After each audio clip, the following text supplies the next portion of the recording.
우리가 이 세상에서 살아갈 때 우리는 항상 하나님의 성령의 충만함을 받으며 살아야 합니다. 성령의 인도를 받아야 합니다. 성령과 함께하는 삶을 살아야 합니다. 우리가 그렇게 하려면 우리 예수님께서 성령과 어떻게 성령과 함께 하셨는지, 우리 예수님과 성령의 이 관계성에 대해서 우리가 잘 이해하고, 우리도 이 세상에서 살아갈 때 성령 하나님을 의지하고 성령의 은혜를 충만하게 받아서 살아야 하겠습니다. 우리 예수님은 이 세상에 오시기 전에, 영원 전에, 하나님이 천지 만물을 창조하시기 이전에, 영원 전에 우리 하나님 아버지와 그리고 성령님과 예수님, 이렇게 삼위일체 하나님께서 영원 전부터 스스로 계셔서 함께 사랑의 교제를 나누시고 대화를 나누시고 감정을 교류하시고 그러면서 함께 지내셨습니다. 한 분이신 하나님이지만 바로 아버지의 인격, 예수 그리스도의 인격, 성령의 인격, 이 인격이 구별되면서 또 하나를 이루면서 한 하나님으로 존재하고 계셨습니다. 그때 예수님의 존재하는 방식은 말씀으로 계셨다고, 말씀이 하나님과 함께 계셨다고, 말씀으로 계셨다고 요한복음 1장은 우리에게 알려주고 있어요. 그런데 그렇게 우리 하나님과 함께 계신 바로 그 예수님, 이 예수님이 이제 그 예수님은 바로 태초 전에도 성령과 함께하고 계셨어요. 늘 성령과 함께 모든 걸 함께 하시면서 천지 만물을 창조하실 때 아버지와 함께 하셨고 성령과 함께 하셨고, 예수님은 그 천지 창조 사역에도 함께 모든 일을 함께 나누셨습니다. 그런데 그 예수님께서 때가 되어서 예수 그리스도가 이 세상에 오셨는데, 그것을 성경에서 우리가 예수 그리스도가 나셨다, 예수 그리스도가 탄생하셨다, 이렇게 성경은 우리에게 알려주고 있어요.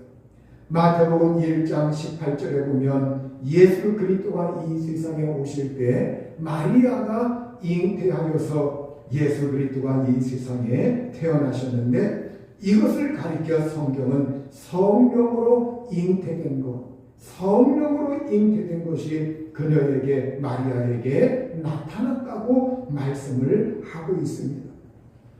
또 마태복음 1장 20절에서는 그녀에게, 마리아에게 잉태된 자는 성령으로 된 것이라고 말씀을 하고 있습니다.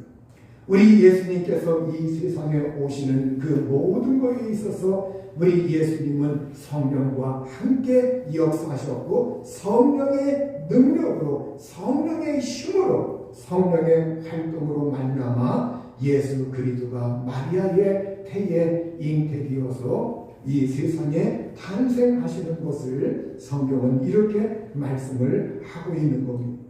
누가복음 1장 35절에서도 천사가 나타나서 마리아에게 성령이 네게 임하시고 지극히 높으신 이의 능력이 너를 덮으시리니 이름으로 나실 바 거룩한 이는 하나님의 아들이라 일컬어지리라. 이렇게 마리아가 성령으로 잉태되기 이전에, 바로 예수께서 잉태되기 이전에 천사가 먼저 나타나서 그에게 소식을 알려준 겁니다. 성령이 너에게 임하실 것이다. 성령이 너를 덮을 것이다. 성령이 네 몸을 감싸고 성령이 덮으시면서 이 성령의 능력으로 예수 그리스도 메시아, 그분이 비로소 오늘 이 세상에 오실 것이고 탄생하실 것이라고 하는 것, 잉태되실 것이라고 하는 것, 이 소식을 전해 주었습니다. 요한복음 1장 14절에서는 이것을 가리켜 예수 그리스도가 탄생하신 것에 대하여 말씀이 육신이 되어 우리 가운데 거하시매 우리 가운데 사시매 우리가 그의 영광을 보니 그 영광을 보니 아버지의 독생자의 영광이요 은혜와 진리가 충만하다라고 말씀을 하고 있어요. 바로 여기에서 보면 말씀이 육신이 되셨다 이렇게 말씀하고 있는데 이 육신은 어떠한 육신이냐? 바로 이 육신은 혈과 육이 있는 육신을 말하고 있어요. 피가 있는 육신, 바로 살이 있는 육신, 혈육의 육신을 말하고 있는 겁니다. 혈육의 육신이라고 하는 것, 이 말씀이 육신이 되었다. 이것은 바로 하나님이 좀 더 쉬운 말로 말하면 하나님이 인간이 되어서 오셨다. 하나님이 혈육이 있는 사람이 되셔서 오셨다. 이 말씀이에요.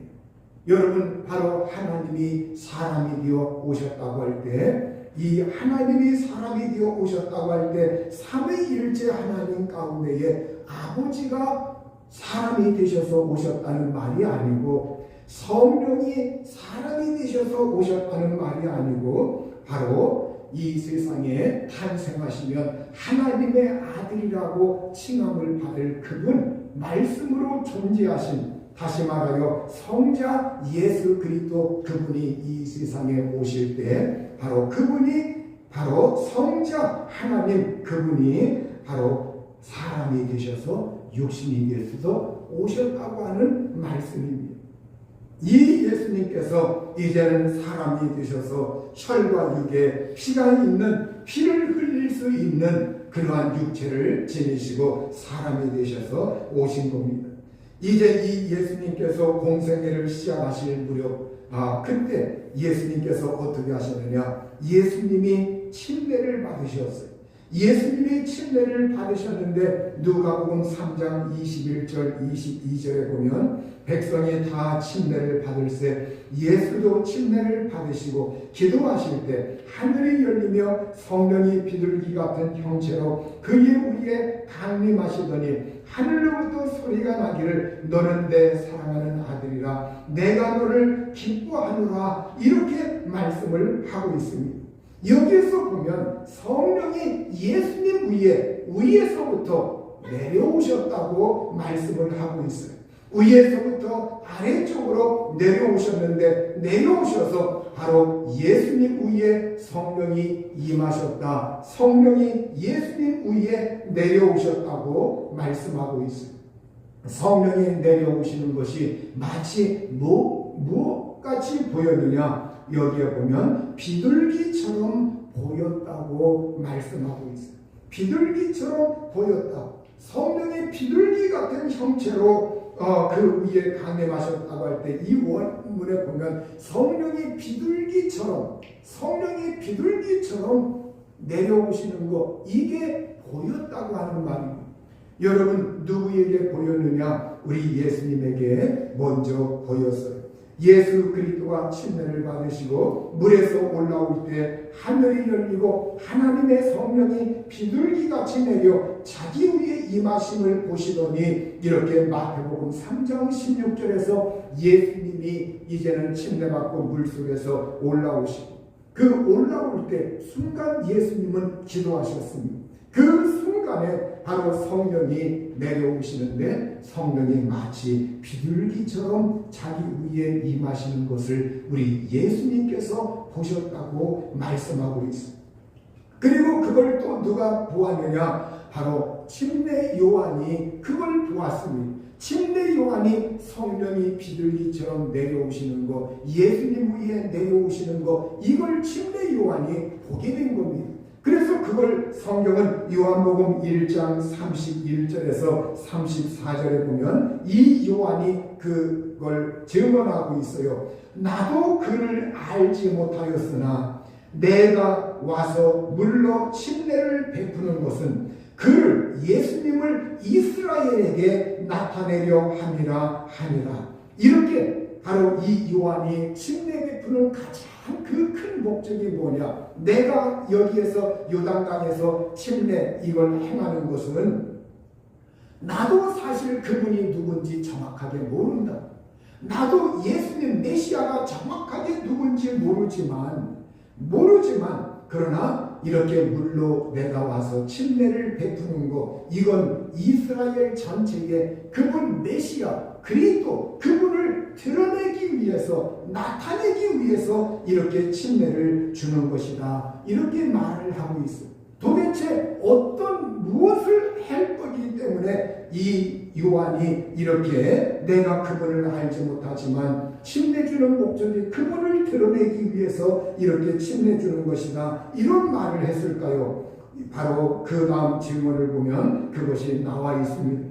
요한이 또 증언하여 이르되 내가 봄에 성령이 비둘기같이 하늘로부터 내려와서 그의 위에 머물렀더라. 나도 그를 알지 못하였으나 나를 보내어 물로 침례를 베풀라 하신 그이가 나에게 말씀하시되 성령이 내려서 누구 위에든지 머무는 것을 보거든 그가 곧 성령으로 침례를 베푸는 이인 줄 알라 하셨기에 내가 보고 그가 하나님의 아들이심을 증언하였노라.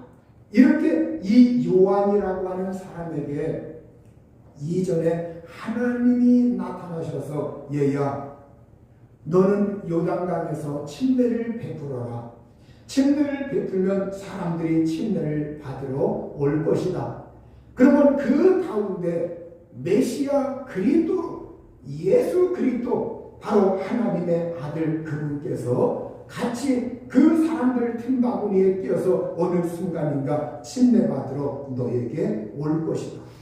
그러면 그 침례 받는 순간에, 침례 받을 때, 물에서 올라올 때 하늘에서 비둘기 같은 형체로 성령이 그분 위에 내려오시는데 네가 그걸 목격하게 될 것이다. 네가 볼 것이기 때문에 성령이 내려오셔서 머무는 것을 보거든, 비둘기처럼 내려와 가지고 머물고 있는 것을 보거든 그분이 바로 하나님의 아들이다. 그분이 하나님의 아들이니 너는 그분을 사람들 앞에서 증언하고 공개하고 예수 그리스도를 증언하여라. 이렇게 하나님께서 미리 이 침례 요한에게 일러주었던 거예요.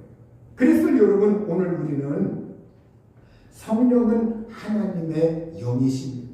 하나님의 영이시기 때문에 사실 어떤 형체가 없는 분이에요. 어떤 형상이 없는 분이에요. 형체가 없는 분이에요. 그렇기 때문에 우리가 바로 성령이 비둘기처럼 내려온다, 이것은 아주 특수한 사실이죠. 이걸 하나님이, 바로 성령은 어떤 형체가 없지만 요한에게 이분이 메시아라고 하는 것, 이걸 공적으로 드러내기 위해서, 합법적으로 드러내기 위해서 하나님은 이러한 방법을 사용하였던 거예요. 이런 방법을 사용했던 거예요. 그래서 성경에 보면 이사야 42장 1절에서 4절에 보면 우리 예수님이 이 침례받는 것과 비슷한 그러한 말씀을 이사야에서 하고 있는 것을 볼 수가 있어요. 이사야 42장 1절에서 4절에 보면 내가 붙드는 나의 종, 내 마음에 기뻐하는 자, 곧 내가 택한 사람을 보라. 내가 나의 영을 그에게 주었은즉 그가 이방에 공의를 베풀리라. 그는 애치지 아니하며 목소리를 높이지 아니하며 그 소리를 거리에 들리게 하지 아니하며 상한 갈대를 꺾지 아니하며 꺼져가는 등불을 끄지 아니하고 진실로 정의를 시행할 것이며 그는 쇠하지 아니하며 낙담하지 아니하며 세상에 정의를 세우기에 이르리니 섬들이 그 교훈을 앙망하리로다. 먼 나라에서도 그 교훈을 앙망하리로다. 여기에 보면 여러분, 우리 예수님께서 침례받고 올라오신 그 장면과 아주 흡사한 말씀이 여기에 있습니다. 여기에 보면 내가 붙드는 나의 종, 내 마음이 기뻐하는 자, 바로 내 마음에 기뻐하는 자, 이게 바로 언제 공개되었느냐? 바로 예수님이 침례받고 올라올 때 하늘이 열리고 성령이 비둘기처럼 내려오시면서 하늘에서 소리가 들리기를 저는 내 사랑하는 아들이요 내 기뻐하는 자다. 이렇게 바로 최초로, 인류 최초로 내가 저를 기뻐한다. 이것이 바로 하늘에서 울려 퍼졌던 거예요.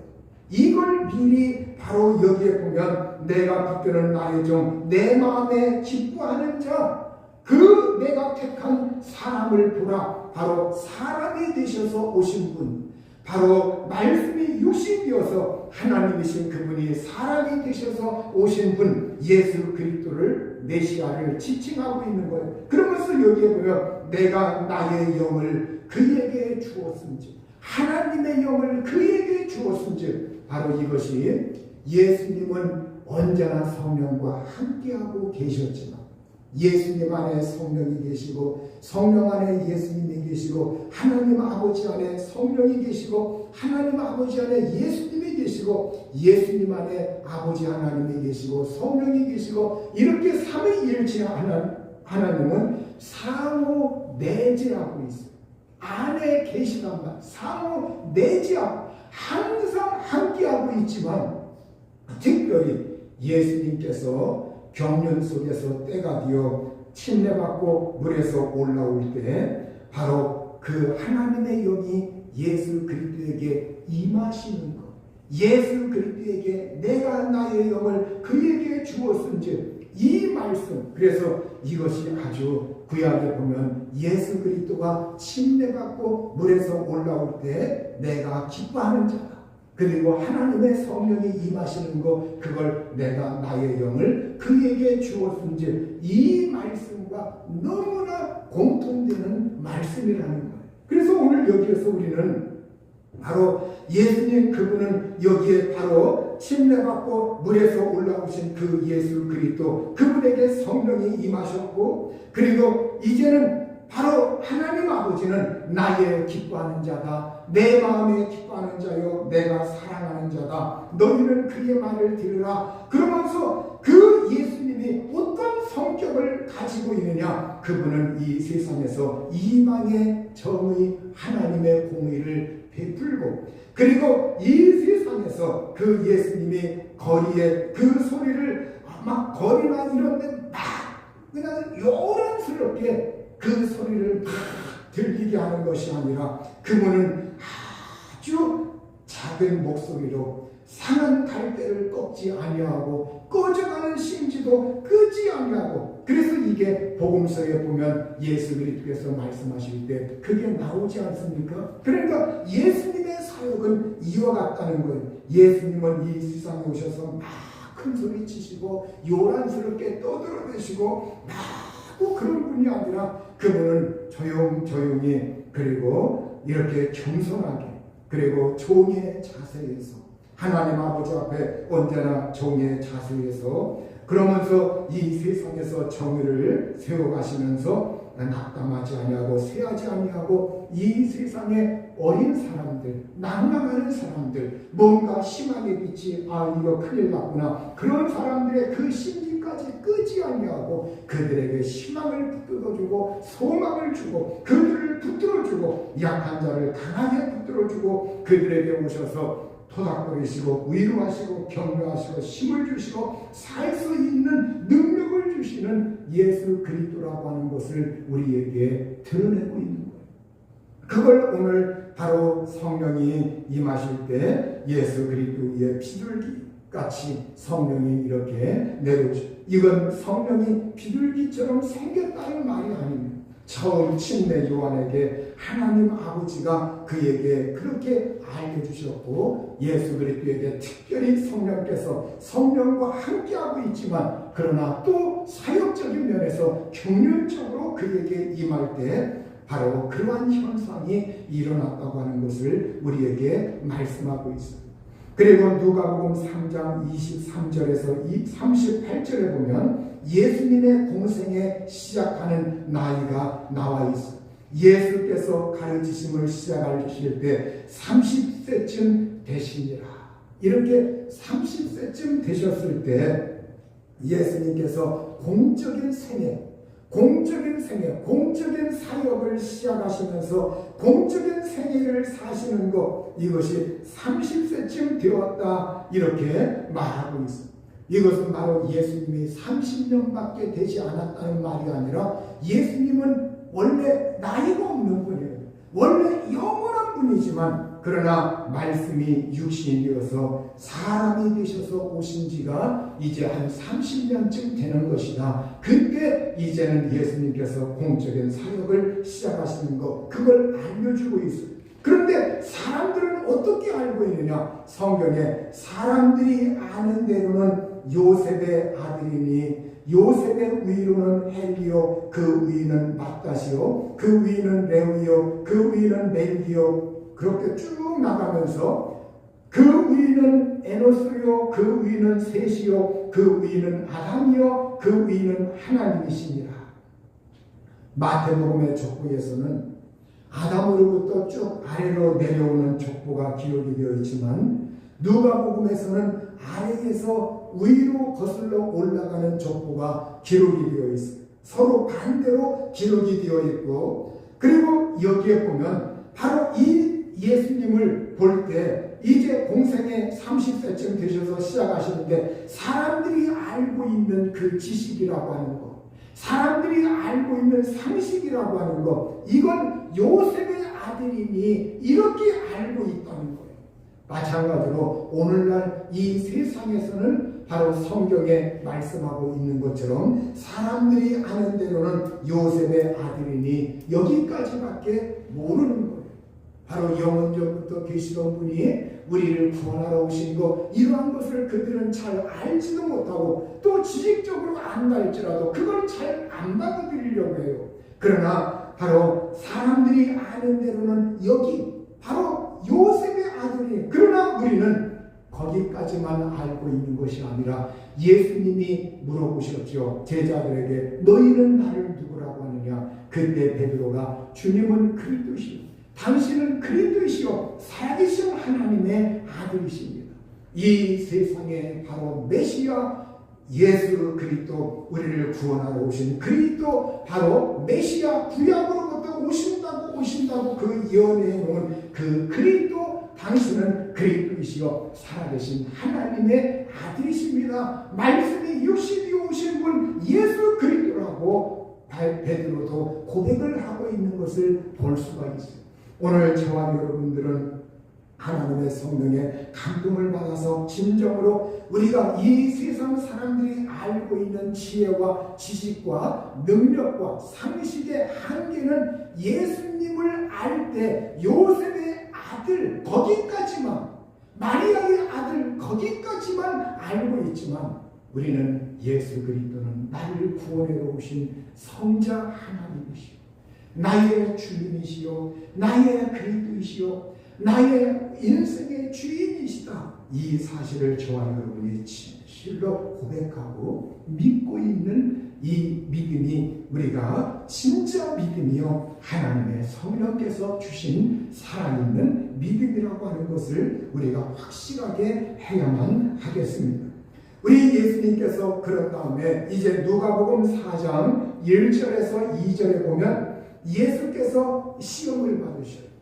예수께서 성령의 충만함을 입어 요단강에서 돌아오사 광야에서 40일 동안 성령에게 이끌리시며 마귀에게 시험을 받으시더라, 이렇게 말씀하고 있습니다. 여기에 보면 여러분 예수님이 이제 공적 사역을 시작하시면서 먼저 바로 그 직전에 마귀에게 먼저 시험 받으시고, 그런데 성령을 어떻게 하셨느냐? 예수께서 성령의 충만함을 입어, 이건 뭐냐? 예수께서 성령으로 충만하였다는 말. 예수님은 성령과 함께하고 있을 뿐만이 아니라 예수 그리스도는 성령으로 잉태되셨고 또 이 세상에 오시니까 그분 위에 성령이 임하셨고, 그리고 또 이제는 성령으로 충만하여졌다고 말씀하고 있어요. 성령으로 충만하여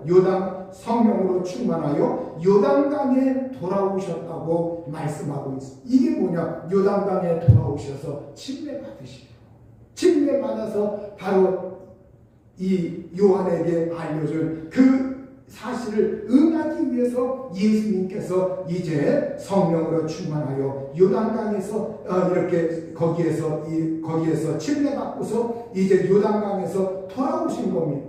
이제 갈릴리 이곳으로 돌아오셨는데, 이 예수님께서 그렇게 돌아오셨을 때 광야에서 40일 동안 성령에게 이끌리셨다, 이렇게 말하고 있어요. 성령에게 이끌렸다. 바로 예수 그리스도께서 성령에 이끌려 광야로 가셨다는 거예요.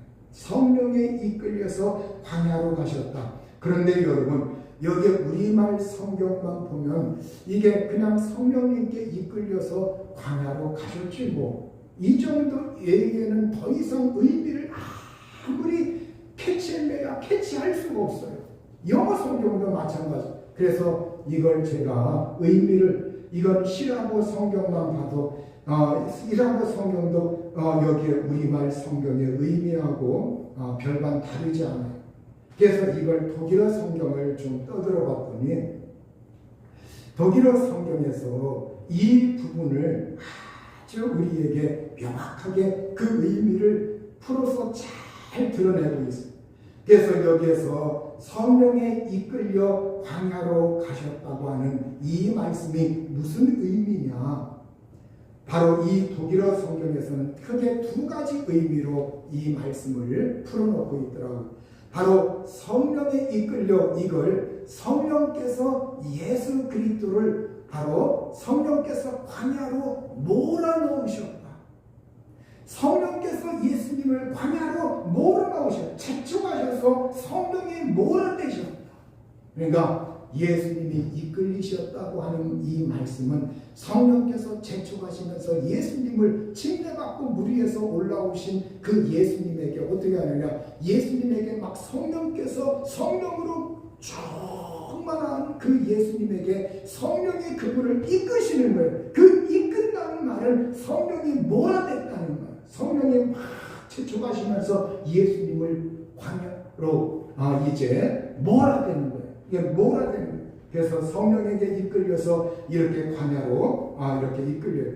또 한 가지는 이 독일어 단어라는데요, 독일어를 알면 의미가 굉장히 풍부하게 이해를 많이 해요. 이 독일어 조합이라는 게 마치 한자어의 그 훈, 뜻, 이거를 조합시키는 것 마냥 독일어가 그 조합해가지고 합성 단어가 해가지고 요 단어의 의미, 요 단어의 의미, 요걸 합들여가지고 독일어는 이 의미를 풍부하게 드러내는 묘미가 있어요. 그래서 요걸 이렇게 보면은 이 단어가 바로 광야에서 성령께 이끌려서 광야로 가셨다는 이 말씀이 예수님께서 광야에서 돌아다니셨다. 성령에 의해서 광야에서 돌아다니셨다는 거예요. 그냥 자기 멋대로 돌아다녔다는 말이 아니라 성령이 몰아내서 광야로 몰아서 그 광야에서 예수님께서 돌아다니셨다. 좀 더 떠돌아다니신다는 그 의미도 여기에 약간 들어있습니다. 예수님에 대한 그 영화, 옛날 TV 이런 데서 막 이렇게 마귀에게 시험받는 그런 거 보면은 광야에서 예수님이 막 이렇게 막 다니시는 그런 장면들이 이렇게 영상이 노출이 됩니다. 여러분, 그 예수님이 여기에서 광야에서 막 돌아다니셨다. 얼마 동안 40일 동안 시험 받으시면서 40일 동안 예수님께서 성령에 의해서 광야를 돌아다니셨다. 이걸 여러분이 여기에서 우리가 납득하는 게 뭐냐면, 여기에서 우리가 이스라엘이 광야 40년 동안 광야를 돌아다니는 거, 광야를 떠돌아다니는 거. 근데 그 떠돌아다니는 건 그냥 정치 없이 떠돌아다니는 것이 아니라 이스라엘 백성들이 광야에서 40년 동안 떠돌아다니는 것은 하나님의 인도하심입니다. 하나님의 이끄심입니다. 어디를 향하여? 가나안 땅을 향하여 목표가 있고 목적이 있는 그러한 돌아다니는 거예요. 그냥 막 이 세상에서 사람들이 삶의 정치 없이 막 돌아다니는 그런 걸 말하는 것이 아니에요. 마찬가지로 여기에서 이스라엘 백성들이 광야에서 40년 동안 그걸 우리에게 연상시켜주는 말씀. 그러면서 오늘 우리는 그러면서 이스라엘이 가나안 땅에 그렇게 광야에서 돌아다니다가 하나님의 이끄심 속에서 가나안 땅으로 들어가면 새로운 삶이 펼쳐진다. 새로운 하나님의 그 약속이 거기에서 가나안 땅에서 실현된다. 지금까지 어떤 국토가 없던 그 사람들이 거기에 들어가서 정말 가나안의 그 놀라운 은총을 누리는 것, 이걸 연상시켜줘.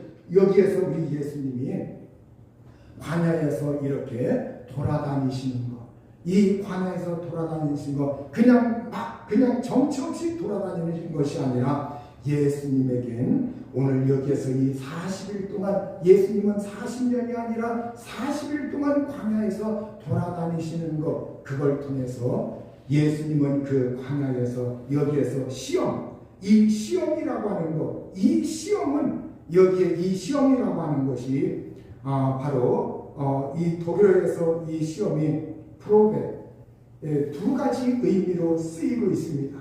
지조 성실성을 알아보기 위해서 누군가를 시험할 때 그 단어를 예수님이 시험 받았다고 할 때 사용하고 있습니다. 또 하나는 어떤 사람이나 아니면 어떤 사람에게 인내심이라든가 사람에게 겪는 그 일들, 이러한 것을 통해서 시련을 겪게 하는 것, 혹독한 그 시련을 겪게 해서 그걸 시련을 통해서 그 사람을 이렇게 시험하는 것, 이런 의미가 있습니다. 오늘 예수님이 여기에서 표면적으로는 마귀가 시험을 하고 있지만, 그러나 여기에 주도권은 누구냐? 성령이십니다. 성령께서 예수님을 거기로 몰아넣으셔가지고 거기에서 돌아다니시면서 예수님은 그때 그 예수 그리스도가 이렇게 돌아다니시는 동안 마귀는 예수 그리스도를 무너뜨리려고 한 겁니다. 그 세 가지 시험을 통해서 무너뜨리려고 했지만 예수 그리스도는 거기에서 하나님 아버지에 대한 완전한 한결같음을 보여줍니다.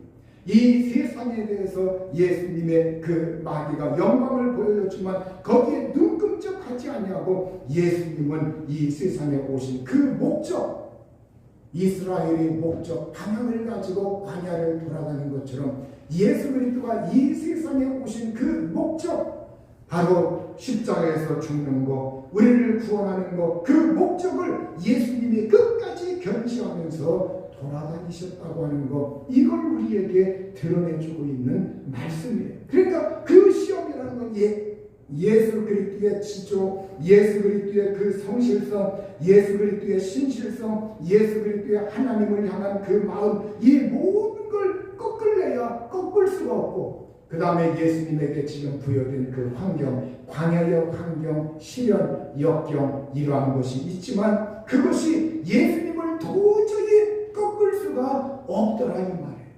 그래서 오늘 예수님은, 우리가 이 세상의 사람들은 시험에 넘어지기도 하고 그러는데 예수 그리스도는 그 시험에 온전히 그 모든 걸 견뎌내고 마귀의 시험을 하나님의 말씀으로 예수님은 물리쳤어요. 누가복음 4장 13절에 보면 마귀가 모든 시험을 다한 후에 얼마 동안 떠나니라. 예수님, 심지어 예수님이라 할지라도 공생애를 시작하셨을 때 이렇게 시험받았는데 마귀가 얼마 동안 떠났다. 그러면 또 온다는 말이에요. 또 온다. 얼마 동안 떠났다. 얼마의 시간이 지나면 예수님에게 마귀가 또 접근해 와서 또 다른 어떤 것을 제기한다는, 그게 뭐냐? 사람들을 충동해가지고 예수님을 끊임없이 안식일 논쟁, 여러 예수님의 말씀을 책잡고 거기에 대해서 유대인들 충동해가지고 논쟁하고 십자가 그 모든 거 할 때 가룟유다에게 마귀가 예수님을 팔려는 생각 집어넣어주고 끊임없이 예수님을 공격하고 사람들을 충동해서 십자가에 못 박으면 이제는 예수님은 영영 없어지는 줄 마귀는 거기까지만 생각을 한 거죠. 그러니까 이 마귀는 그 이후에도 여러 가지 이걸 통해서 예수님에게 끊임없이 도전을 해오는 것. 근데 누가복음 4장 14절 15절에 보면 예수께서 성령의 능력으로 갈릴리에 돌아가시니 그 소문이 사방에 퍼졌고 친히 그 여러 회당에서 가르치심에 무사람에게 칭송을 받으시더라. 이렇게 예수님께서 이제는 시험 그걸 물리친 다음에 이제는 성령의 능력으로 갈릴리에 돌아가셨다.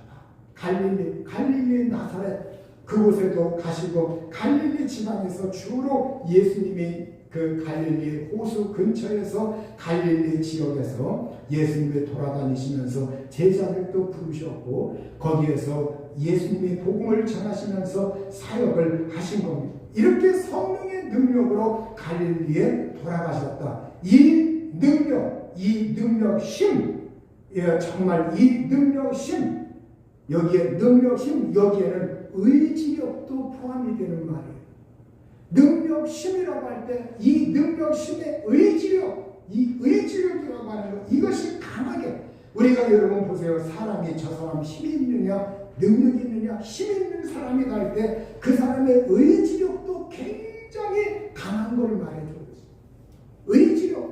그러니까 예수 그리스도의 의지, 예수 그리스도의 의지라고 하는 건 마귀가 예수님을 그 의지를 꺾어서 미혹 좀 하려고 하는데 아무리 해도 안 된단 말이에요.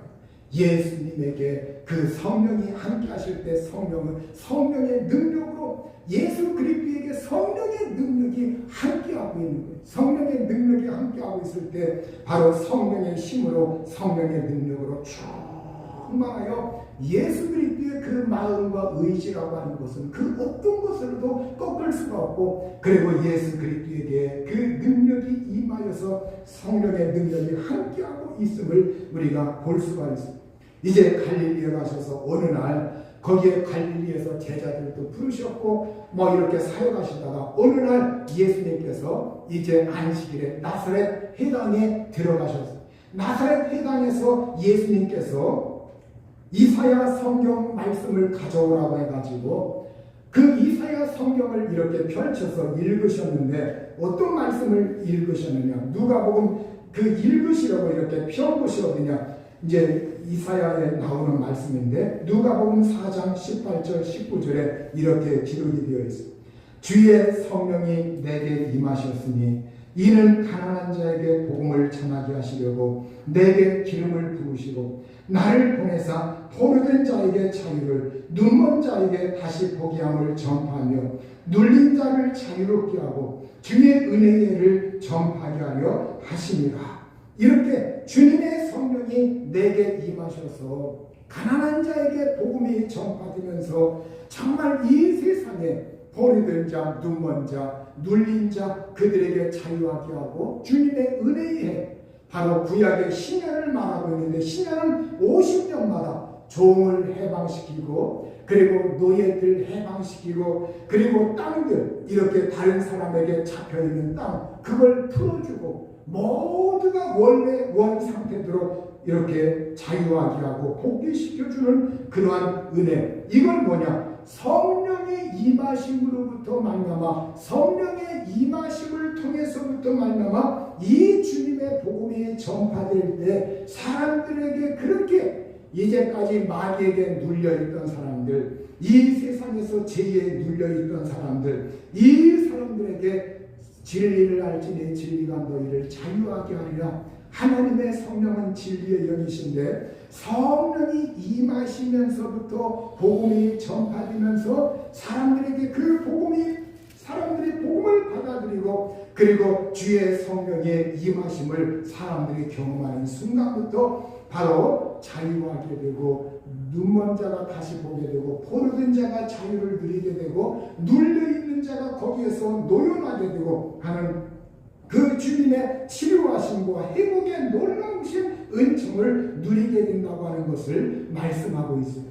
그런데 여기에 성령이 내게 임하셨다고 하는 이 말씀의 의미가 어떤 의미냐? 성령이 내게 임하셨다고 할 때 이 임한다고 하는 이 말씀이 성령이 완전히 덮쳤다는 말이에요.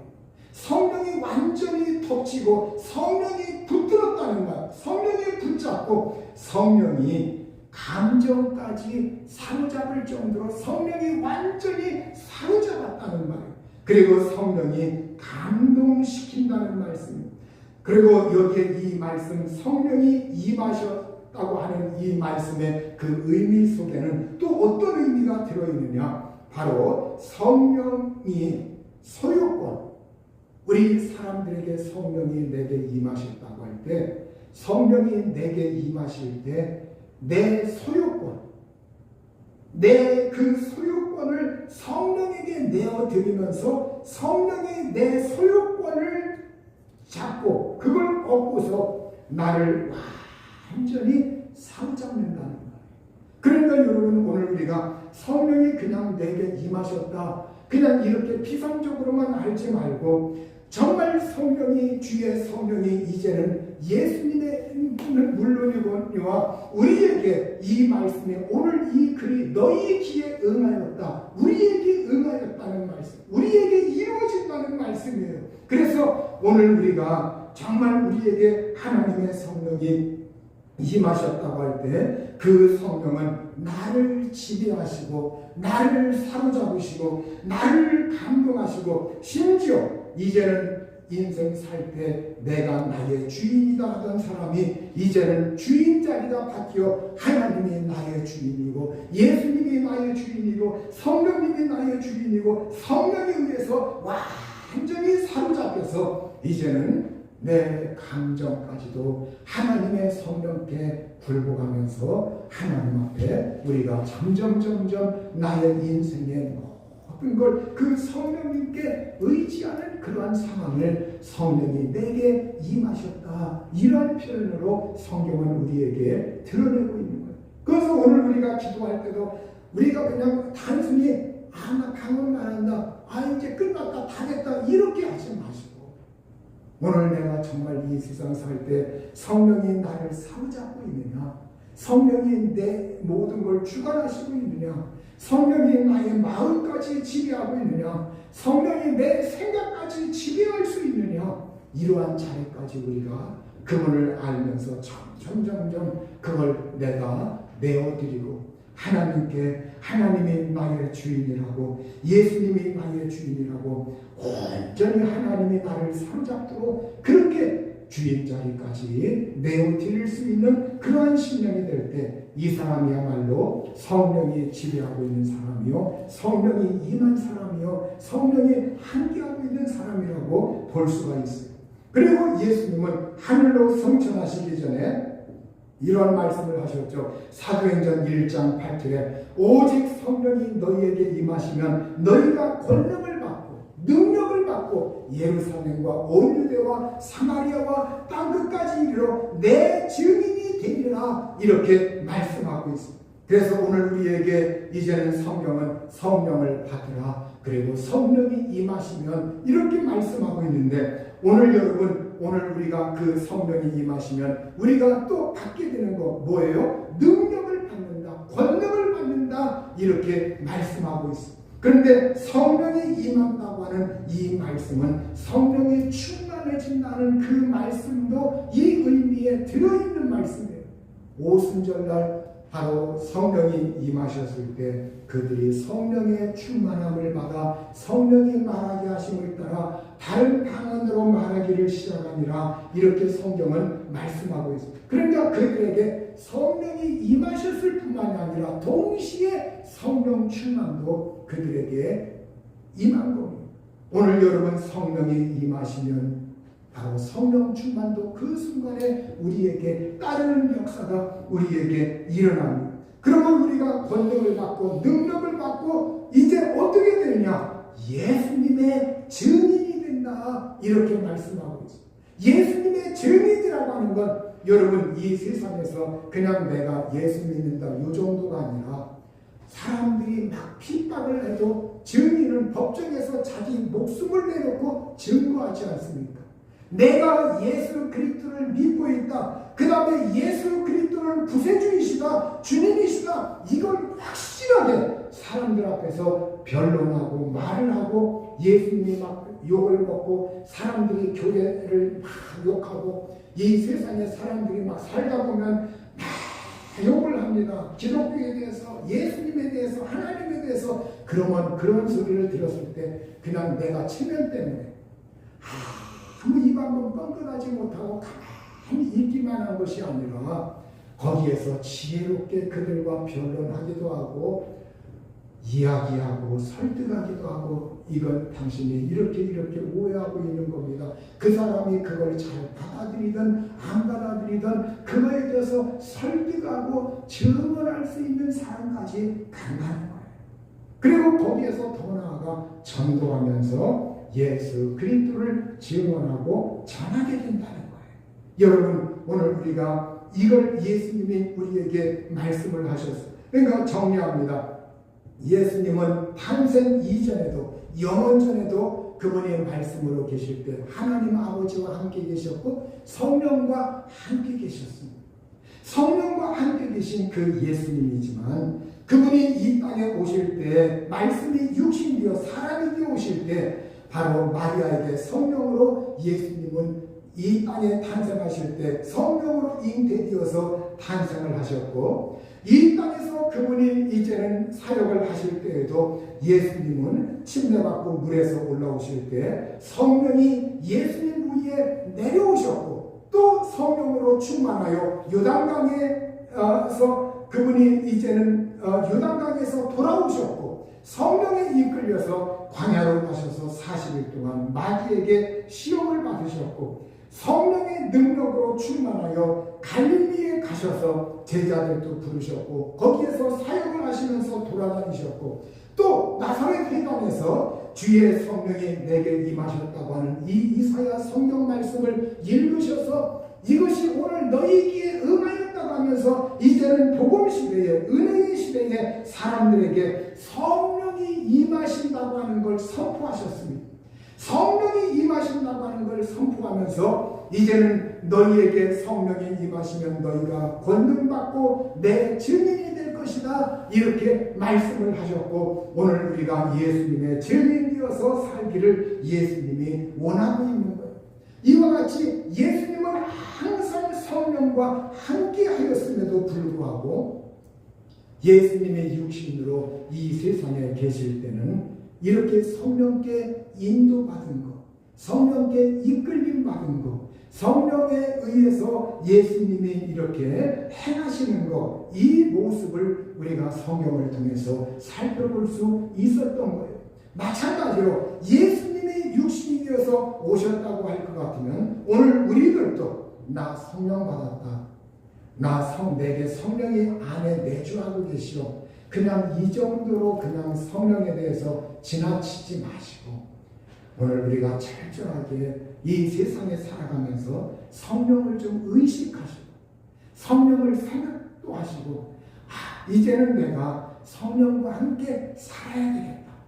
금년 한 해 앞으로도 내 생애 그 순간 앞으로 내 남은 생애를 성령과 함께 좀 살아야 되겠다. 성령을 더 의식하고 또 그분을 인식하고 그분을 생각하고 그분을 의식하면서 살아야 되겠다. 그래서 내가 성령을 기억하면서 좀 살 수 있도록 이 세상에서 그냥 망각하고 살지 말고 성령님 그래서 예수님도 성령과 함께하고 있고 성령과 늘 같이 하고 계시지만 이 세상에 오셨을 때에는 육신으로 계실 때는 이와 같이 성령의 인도 받은 것처럼 하물며 예수님도 능력 많으신 그분도 그러했는데 오늘 나에게 내가 육신으로 살아가는 동안 내가 성령 충만하고 성령께 이끌리고 성령의 능력으로 그리고 성령께 사로잡히고 성령이 나를 지배하여서 정말 내 의지까지도 그분이 나를 붙들어서 내 의지가 예수님의 의지로부터 비뚤어진 곳으로 가지 아니하고 그분에게 사로잡혀서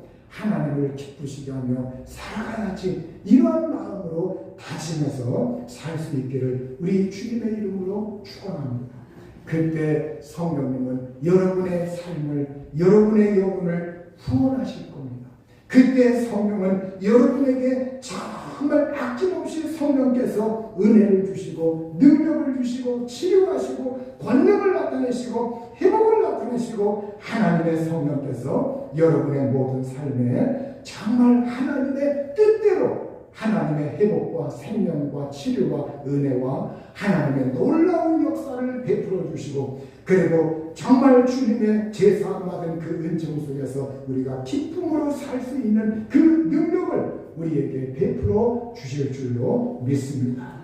우리 모두 다 성령과 동행하고 성령과 함께하고 성령을 의식하고 생각하고 인정하고 환영하고 그 성령 충만하여 살 수 있기를 우리 주님의 이름으로 축원합니다. 이 시간 우리 합심해서 기도할게요. 오늘 내가 하나님의 성령을 받았다.